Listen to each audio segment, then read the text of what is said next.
दलगत राजनीति भारतीय जनता पार्टी और केंद्रीय उनके जो नेता कर रहे हैं, पैसा किसी का, सोने के सिक्के किसी के, आपके माध्यम से आज अखबार में इतना बड़ा दे दिया कि ये सत्येंद्र जैन जी के हम चिट्ठी लेके आए हैं ईडी की आपके समक्ष। रजनीश कुमार पांडे हैं, ईडी के असिस्टेंट डायरेक्टर हैं, उन्होंने लिख के दिया है कोर्ट में।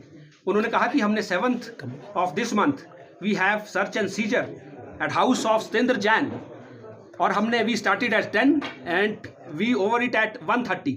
हमें 2,79,200 रुपये प्राप्त हुए हैं, जो हमने इसलिए सीज नहीं किए क्योंकि वो उनकी अपनी कमाई थी, उसके साक्ष्य हैं। उसके अलावा उनके पास कुछ भी नहीं मिला है, उनकी पत्नी घर पे थी।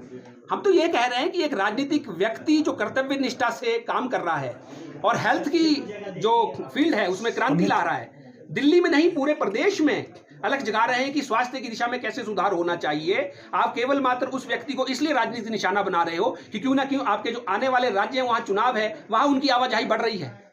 इस तरीके से किसी को प्रताड़ित नहीं करना चाहिए, बदनाम नहीं करना चाहिए। आप भ्रष्टाचार पे बात कीजिए, आप रोजगार पे बात कीजिए, आप सड़क पे बात कीजिए, स्वास्थ्य पे बात कीजिए, शिक्षा पे बात कीजिए, बहुत से मुद्दे हैं।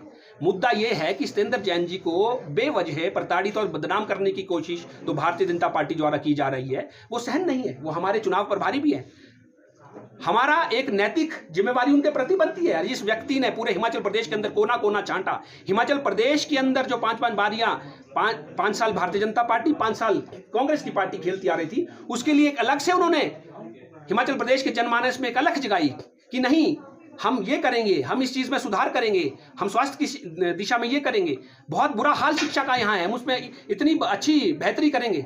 उस व्यक्ति के पीछे आप इसलिए पड़ जाते हो क्योंकि कहीं ना कहीं राजनीतिक द्वेष है।